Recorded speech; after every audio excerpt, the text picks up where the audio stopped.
Okay, picture this. You check your savings account. $15,000. You worked hard for that. You feel proud for about 4 seconds. Then you feel something else. A weird itch. Because that money is just sitting there. Not growing. Not doing anything.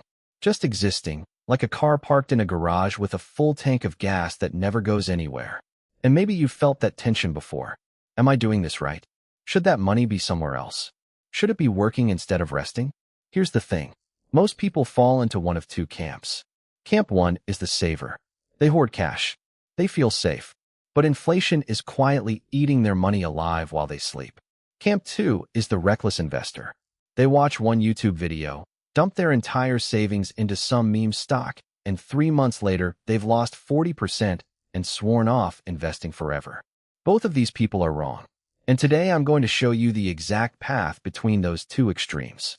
A real, step-by-step way to turn your savings into an investing habit that could realistically put you on track to retire a millionaire without ever touching money you actually need. My name is Jack, and I spend way too much time thinking about building wealth. This channel exists because nobody taught us this stuff in school, and I got tired of learning it the hard way. If that sounds like something you need, hit subscribe right now, because this video is going to save you years of confusion. So let's get into it. Because the gap between saver and investor is smaller than you think. And crossing it is simpler than the finance world wants you to believe. Here's the uncomfortable truth. Saving money does not build wealth. Saving money protects you. Those are two completely different jobs, and confusing them is costing you a fortune. Let's do the math. Say you save $200 a month for 30 years and just let it sit in a regular savings account earning roughly 0.5% interest, which is close to what the Federal Reserve reports as a typical national average. After 30 years, you'd have put in $72,000, and you'd end up with maybe $78,000. That's it. Now take that same $200 a month and invest it instead, earning something close to the S&P 500's long-term historical average, which sits around 10% a year before inflation. After 30 years, you're not looking at $78,000. You're looking at somewhere around $450,000. Same person, same discipline, same $200. The only difference is where the money lived. That gap right there, that's not luck. That's compound interest, and it is the single most underrated force in personal finance. Albert Einstein allegedly called it the eighth wonder of the world, and whether or not he actually said that, the math backs up the legend. Think of saving like filling a bucket with a garden hose. Slow, steady, reliable. Investing is like connecting that same hose to a pressure washer.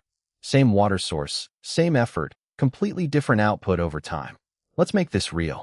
Person A keeps saving $200 a month in cash for 30 years. Person B saves the same amount, but moves it into investments after building a small cushion first. By year 30, Person A has enough for maybe a nice car. Person B has enough to retire early. Same income, same sacrifice. The only difference is one person crossed the bridge from saving to investing, and the other one never did.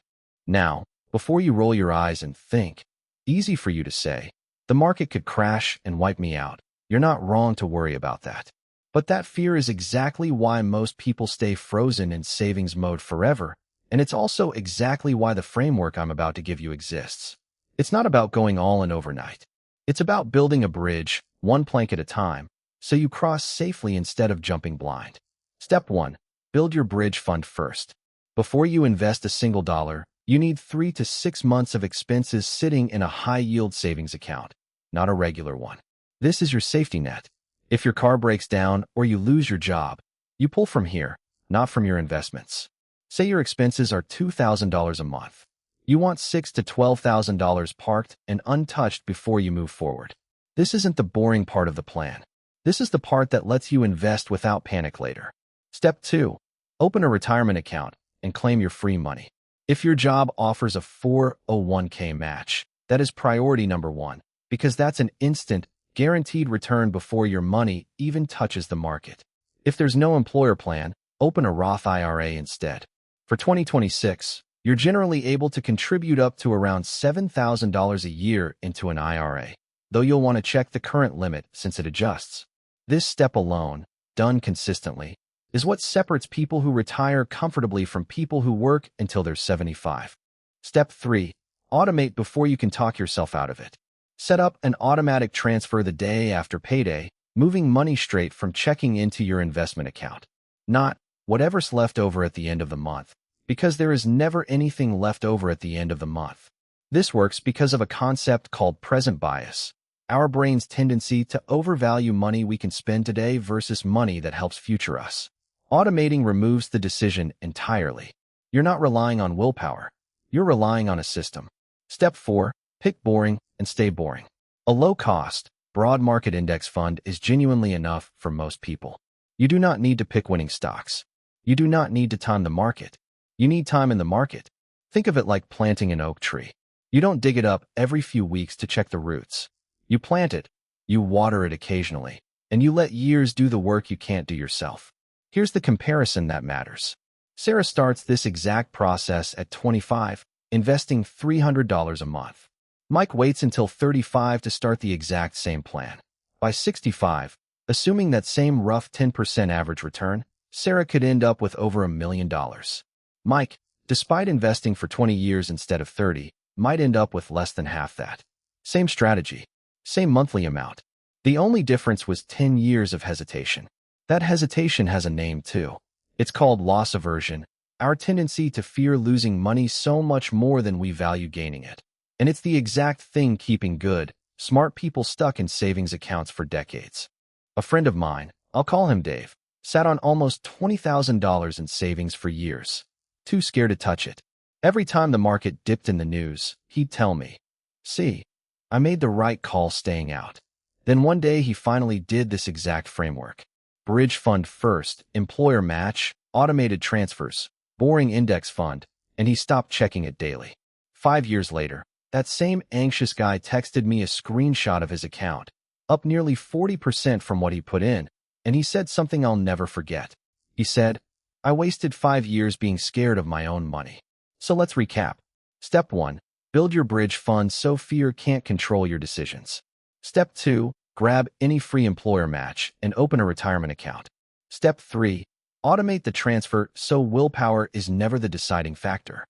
Step 4. Pick boring, low-cost investments and give them time to actually work. Here's the truth underneath all of this. This isn't really a math problem. It's an identity problem. Are you someone who protects money out of fear, or are you someone who lets it grow because you trust the process? Because the years are going to pass either way. You're getting older whether that money is invested or not. The only question is whether it's growing while you do.